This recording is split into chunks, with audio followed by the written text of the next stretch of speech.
une carpiste. Alors aujourd'hui, je vais vous montrer comment on fait pour monter une ligne en direct sur une canne au cou pour une pêche à la patte. Alors, pour ce faire, vous aurez besoin d'un flotteur spécial patte, car vous voyez, le niveau qui flotte est beaucoup plus haut, donc les touches sont beaucoup plus visibles et c'est beaucoup mieux pour ferrer et il y a moins de ratage. Moi, je me monte avec un Fun Fishing de 0,75. C'est largement assez quand il n'y a pas beaucoup de vent. Quand il y a du vent, vaut mieux monter un peu plus. Mais pour l'instant, 0,75 c'est l'idéal. J'utilise aussi du nylon en 25 centièmes, une résistance de 7,5 kg.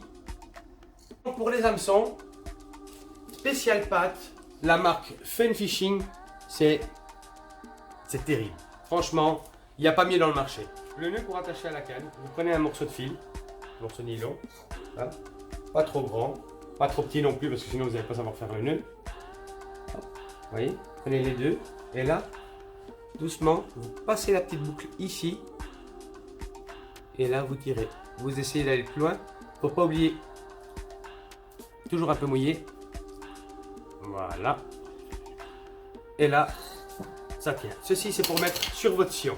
Alors moi j'utilise en général un bas de ligne d'à peu près 1,80 m, 2 m, parce que la plupart des carpodromes ont une profondeur en général. C'est toujours entre 1,30 m et 1,50 m de fond pour les carpodromes. Une fois que vous avez votre nylon, on commence par le flotteur. Alors, en tout premier, il faut complètement démonter le flotteur. On a les gaines ici que j'ai enlevé, que j'ai pris soin d'enlever. On va les remettre une ici. On prend le flotteur. On passe déjà la première gaine dans le flotteur. Ensuite, prenez le flotteur, passez dans le fil.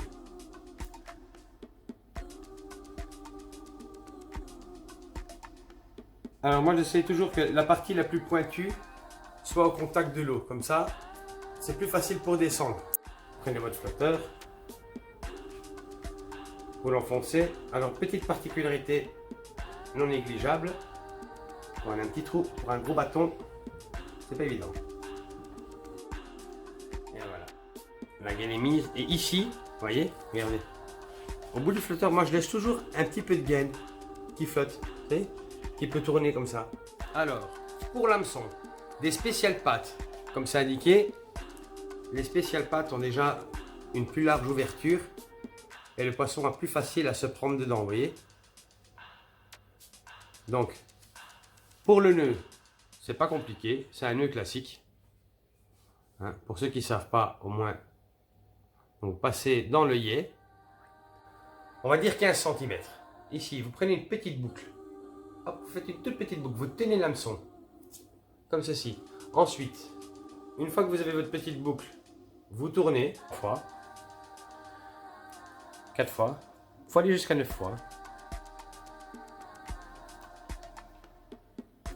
6 et 9. Par sécu, moi je rajoute toujours un petit dixième, hein, parce que j'aime bien les chiffres ronds.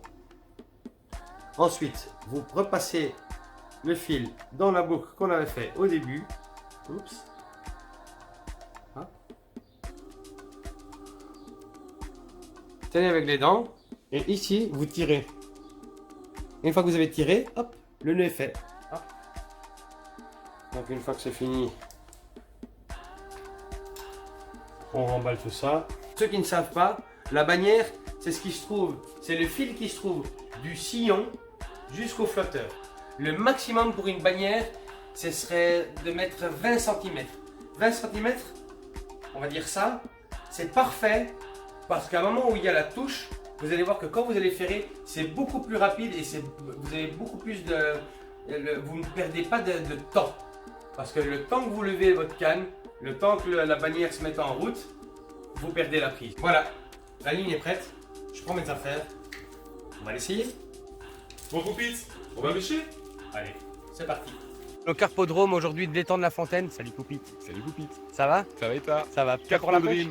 Ah, impatient. On va essayer ton nouveau flotteur. Eh ben, effectivement, je viens de monter la ligne. Donc maintenant, on va se retrouver pour une petite session. On a de la chance, il n'y a qu'une voiture. Ça va être plutôt tranquille aujourd'hui. On a les temps pour nous. Que demander de mieux? Bon alors, on se retrouve au bord de l'eau. Comme promis, j'ai monté ma ligne. Maintenant, je vais vous présenter la pâte.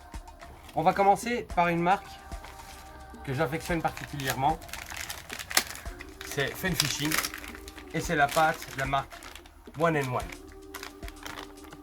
Une pâte qui n'est vraiment pas compliquée du tout à réaliser. Donc pour ce faire, on prend la pâte, un petit godet, on remplit le godet donc de pâte. On a notre godet de pâte. Alors pour la One One, ce qui est fabuleux, c'est que vous allez avoir besoin de la même quantité d'eau que vous avez mis dans le godet. Pour un peu améliorer, mettre les chances de notre côté, on va mettre un peu d'amino booster. Un peu d'amino booster. Donc on va mettre exactement le même niveau d'eau que de pâte. Donc on mélange tout. Vous voyez, la pâte est faite, il faut la laisser un peu gonfler, mais regardez. C'est une belle texture. On peut faire une boule directe. Hop, hop, hop. Et la boule est faite. Mais bon, faut pas mettre autant. Avec ça, vous avez assez pour mettre au bout de l'hameçon. C'est largement suffisant. La marque Fun Fishing gamme One One. Et j'ai aussi un petit coup de foudre. Vous allez rigoler, mais chez Decathlon, ils font des pâtes parce qu'ils sont vraiment bien développés niveau coût et tout ça. Vraiment, je dois dire, ils ont fait des efforts phénoménaux. Vous voyez? Donc c'est Decathlon, c'est la marque Caperlan. C'est la marque un bon godet. Voilà. Donc, vous mettez votre truc. Et vous voyez ici, regardez, juste ici en bas, c'est écrit, hein, de toute façon dans toutes les pâtes en général il y a le mode d'emploi.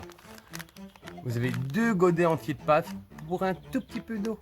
Donc, c'est ce qu'on va faire. On a mis donc un godet entier de pâte et ici, on va nous mettre un tout petit peu d'eau. Mais, comme pour l'autre, pour mettre toutes les chances de l'autre côté, j'ai ici un petit boost aux chenevilles. Un petit peu. De nouveau de la flotte. Alors, et on y va. On met l'eau. Vous voyez, il y a déjà beaucoup plus de particules dans la pâte. Vous voyez, il y a déjà quelque chose d'autre. Mais c'est déjà une pâte qui est déjà plus sèche à l'aspect. Vous voyez, je vais terminer à la main parce que moi je préfère toujours à la main. Parce que c'est comme les cuisses des poulets, les cuisses des grenouilles, tout ça. C'est toujours meilleur avec la main.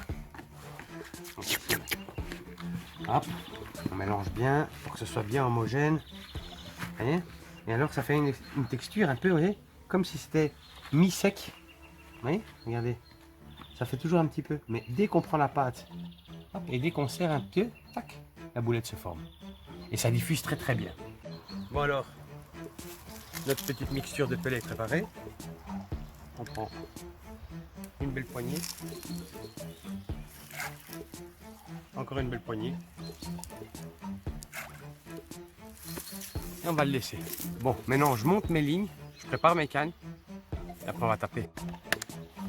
Bon, je suis prêt. Donc comme je vous avais dit, une petite boulette de pâte. Ouais. N'oubliez pas de rajuster l'humidité de votre pâte par rapport au temps qu'il fait aujourd'hui. Je ne sais pas si vous pouvez remarquer, il fait assez chaud. Donc c'est mieux de faire une pâte un peu plus humide au départ qui va sécher au fur et à mesure de la pêche. Donc mon hameçon glisse au milieu, on ferme. On va avoir une belle poule de pâte. Ouais. Voilà.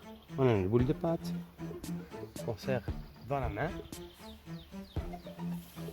Et là, on va aller doucement amener notre boulette là où on a amorcé. Là.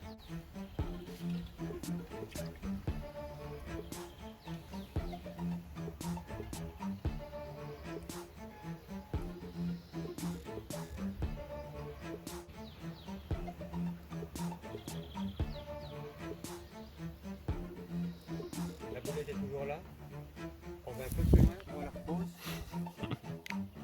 Suivez l'action de pêche, ça va partir dans vraiment pas longtemps.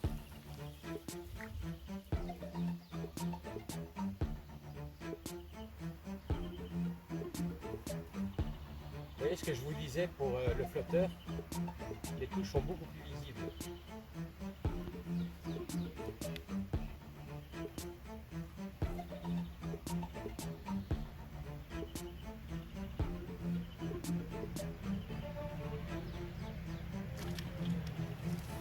Vous voyez? Et on y est, c'est pas quelque chose de très difficile à faire. On la ramène, c'est une petite, on y va doucement. Vous